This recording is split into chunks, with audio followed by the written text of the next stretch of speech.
दोस्तों, कल्पना कीजिए ऐसी स्थिति जहां कोई अप स्ट्रीम का देश ऊपर बैठकर डाउन स्ट्रीम में रहने वाले देश के करोड़ों लोगों के पानी के बहाव को नियंत्रित करने लगे, और अप स्ट्रीम वाला देश यदि मानसून के दौरान अचानक भारी मात्रा में पानी छोड़ दे या सूखे के दौरान पानी के बहाव को कम कर दे, तो डाउन स्ट्रीम में रहने वाले देशों की स्थिति क्या होगी।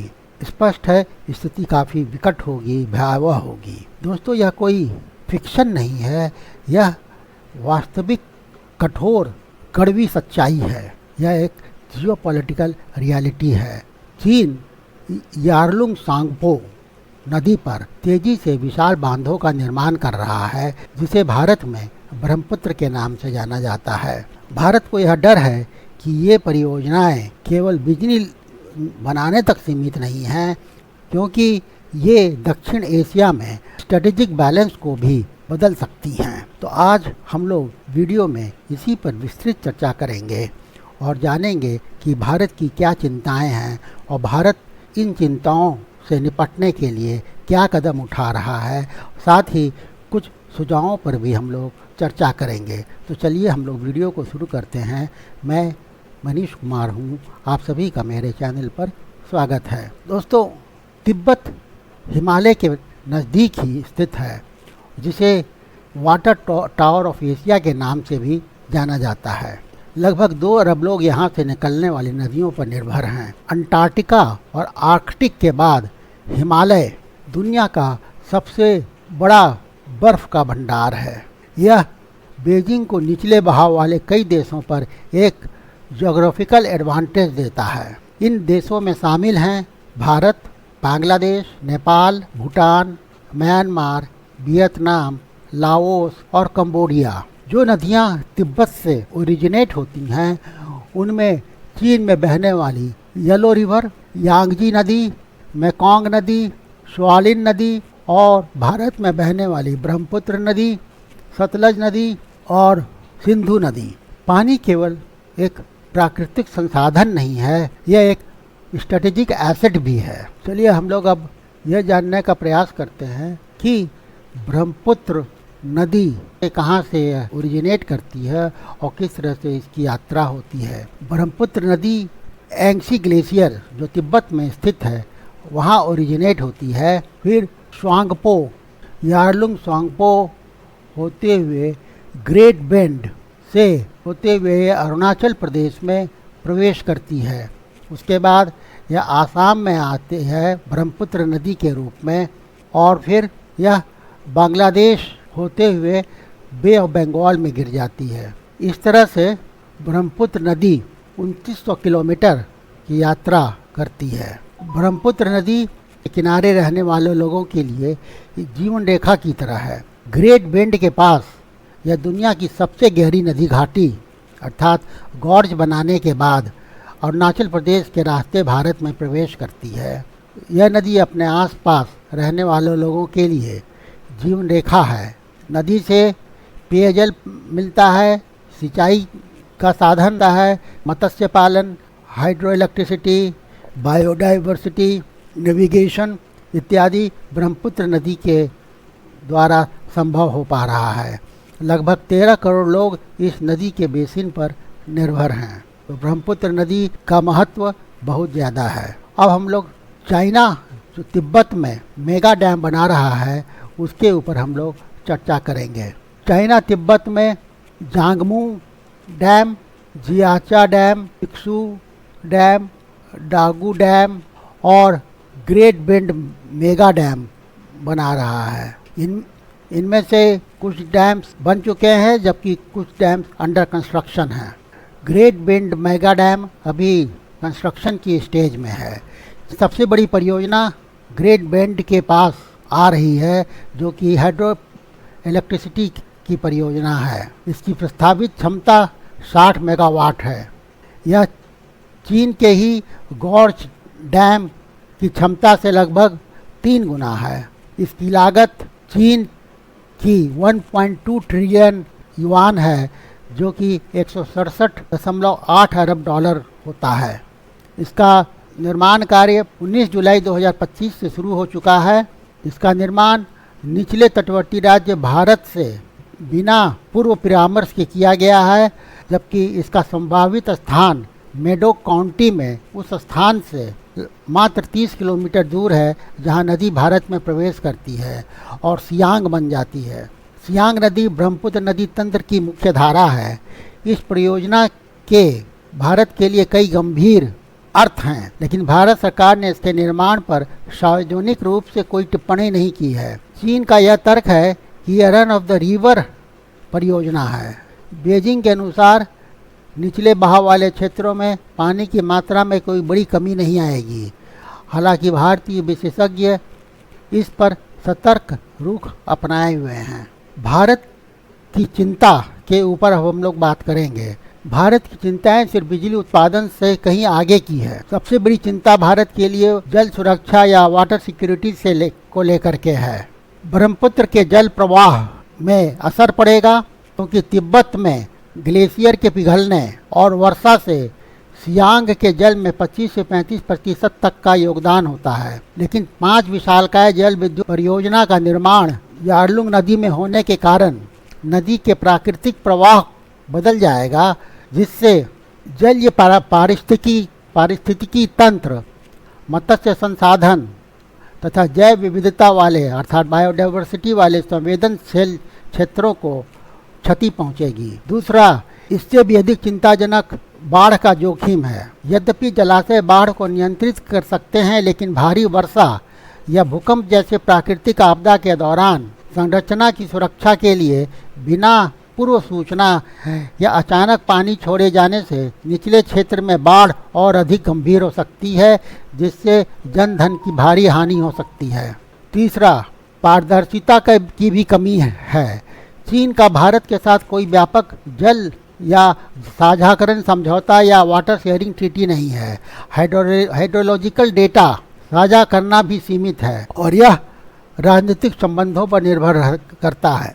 फिर रणनीतिक या स्ट्रेटेजिक लीवरेज भी चाइना के पास है। नदी के ऊपरी हिस्से के बुनियादी ढांचे पर नियंत्रण होने से चीन को किसी संकट या विवाद के दौरान स्ट्रेटेजिक बढ़त मिल सकती है। इस तरह के प्रभाव की आशंका मात्र ही राष्ट्रीय सुरक्षा योजना को भारत में प्रभावित करती है। नाजुक और युवा पर्वतों में सुरंग निर्माण से जुड़ी यह मैसिव प्रोजेक्ट ऐसे क्षेत्र में बनाया जा रहा है जो कि सिस्मिक जोन में पड़ता है। यहाँ पहले भी अनेक गहरे और उथले भूकंप आ चुके हैं। मेडोक काउंटी में पूर्वी हिमालय ईस्टर्न हिमालयन सिंटेक्स के भीतर स्थित है, जो हिमालयी फ्रंटल थ्रस्ट और मेडोक फोर्ट जैसे स्थानीय भ्रंशों से प्रभावित अत्यधिक भूकंपीय क्षेत्र है। पिछले दशकों में भारत के साथ चीन समझौता ज्ञापनों के तहत सहयोग का चीन का रिकॉर्ड संतोषजनक नहीं रहा है।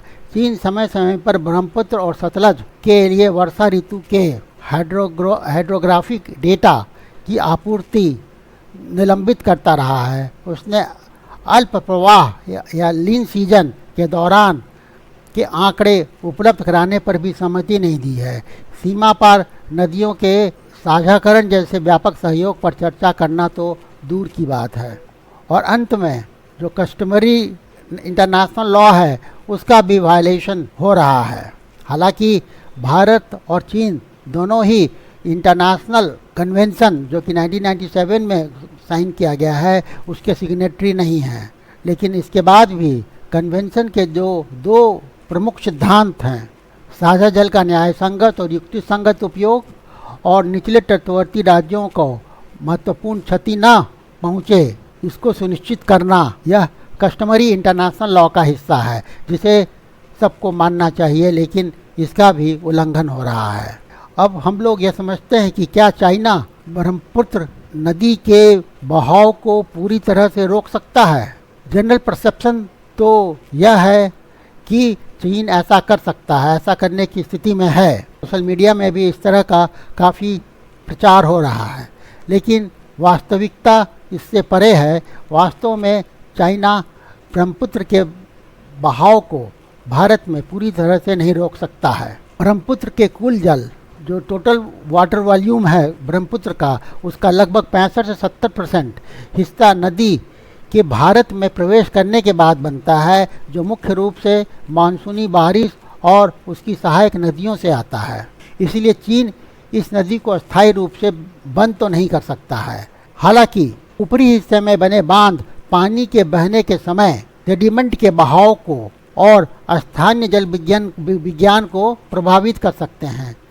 ऐसे बदलाव इन्वायरमेंट और अर्थव्यवस्था के लिए गंभीर परिणाम ला सकते हैं। इसलिए चुनौती पूर्ण नियंत्रण का नहीं है, बल्कि प्रभाव और दबाव का है, और यही भारत की चिंता का कारण है। अब हम लोग ये देखते हैं कि अंतर्राष्ट्रीय कानून इस संबंध में क्या कहता है।